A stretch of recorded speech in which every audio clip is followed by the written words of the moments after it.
NEET और JEE जो examination है ये स्कूल एग्ज़ाम से थोड़े अलग होते हैं। स्कूल एग्ज़ाम तो नॉलेज बेस्ड एग्ज़ाम होता है, उसमें बच्चे की सब्जेक्ट नॉलेज चेक होती है, लेकिन जो उसकी नॉलेज होती है उसका एप्लीकेशन इन एग्ज़ाम्स में चेक होता है। यही कारण है कि लाखों बच्चे अपीयर होते हैं लेकिन सिर्फ कुछ बच्चे ही सेलेक्ट हो पाते हैं।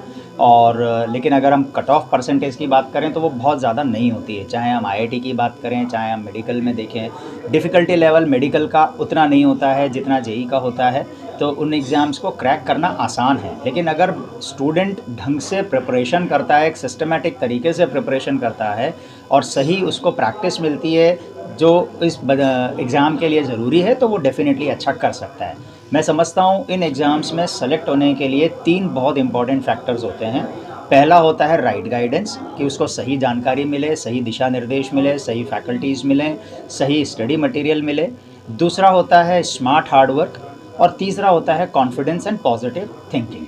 ये तीनों फैक्टर्स जब एक साथ काम करते हैं तो निश्चित रूप से स्टूडेंट बहुत अच्छा परफॉर्म करते हैं इन एग्जामिनेशंस में। अगर मैं इन तीनों ही पॉइंट्स को थोड़ा सा एलॉबरेट करने की कोशिश करूं, तो जैसे राइट गाइडेंस की मैं बात करता हूं, तो हमारा जो सिस्टम है करियर पॉइंट, आज हम पटना में कंकरबाग और बोरिंग रोड दोनों जगह पर हमारे सेंटर्स हैं, दोनों जगह हमारी क्लासेस होती हैं। 1993 में 30 साल पहले कोटा में हमारी संस्था की शुरुआत हुई थी और उसके बाद हमने बाहर भी कई शहरों में हमारी संस्था की ब्रांचेस खुली हैं। आज यहाँ मैं अपने उन स्टूडेंट से ही मिलने के लिए आया हूँ कि उनकी पढ़ाई कैसी चल रही है, ये सब देखने के लिए। तो यहाँ जो फैकल्टीज़ होते हैं वो हमारे उसी कोटा सिस्टम के तहत पढ़ाते हैं। जो स्टडी मटेरियल बच्चों को दिया जाता है वो वही होता है जो हम रिसर्च करके बच्चों के लिए वहाँ पर बनाते हैं। टेस्ट जो हैं वो हमारे ऑल इंडिया लेवल पर हम कंडक्ट करते हैं ताकि बच्चे अच्छे से प्रिपेयर कर सकें और उनका डिफ़िकल्टी लेवल एट पार होता है। हमारे यहाँ पर एक सिस्टम है कि स्टूडेंट क्लास के बाहर टीचर की अवेलेबिलिटी उसको मिलती है ताकि वो अपने डाउट्स बहुत अच्छे से क्लियर से कर सके। यानी कि पर्सनल केयर और इंडिविजुअल अटेंशन उस स्टूडेंट को पूरा मिले, ये हम पूरा इंतज़ाम करके चलते हैं और पूरा हमारा प्रयास होता है। दूसरा जो स्मार्ट हार्डवर्क की मैंने बात की थी, उसमें ये मतलब है कि मेहनत तो बहुत बच्चे करते हैं। आज अगर मैं नीट की बात करूं तो लगभग 22 से 25 लाख बच्चे नीट एग्ज़ाम में एक्सपेक्टेड हैं जो इस साल अपीयर होंगे। इसी तरह से जेई में लगभग 13 लाख बच्चों ने जेई मेंस का फॉर्म भरा है, लेकिन सेलेक्ट होने वाले बच्चों की संख्या जो टॉप इंजीनियरिंग कॉलेजेस और टॉप मेडिकल कॉलेजेस में पहुंच पाते हैं वो लगभग 1-1 लाख ही होती है।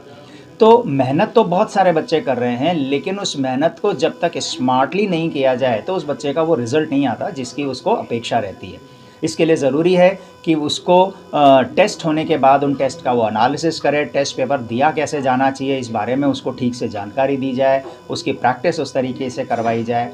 और फिर जो तीसरा पहलू है सकारात्मक सोच, वो बहुत ज़रूरी है, क्योंकि हम जानते हैं 12 महीने में मौसम एक सा नहीं रहता, सर्दी गर्मी बरसात लगा रहता है। तो फिर बच्चे की सोच भी ऊपर नीचे चलती है, कभी वो बहुत अच्छा करता है, कभी उतना अच्छा नहीं कर पाता है, तो एकदम से वो उसको सेटबैक लगता है। तो हर स्थिति में उसको मोटिवेटेड रखा जाए ताकि वो अच्छा करने का निरंतर अपना प्रयास जारी रख सके और अंत में सक्सेसफुल होकर निकले।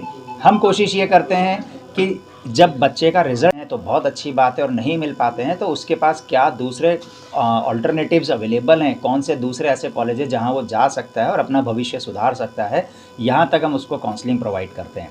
यानी करियर पॉइंट का हमारा एक स्लोगन होता है ultimate personal care, care leads to career. इसी स्लोगन के साथ हम काम करते हैं ताकि उसको पूरी केयर मिले और अंत में वो एक ऐसे रास्ते पर निकले जहाँ से वो अपना सक्सेसफुल करियर आगे ले जा सके।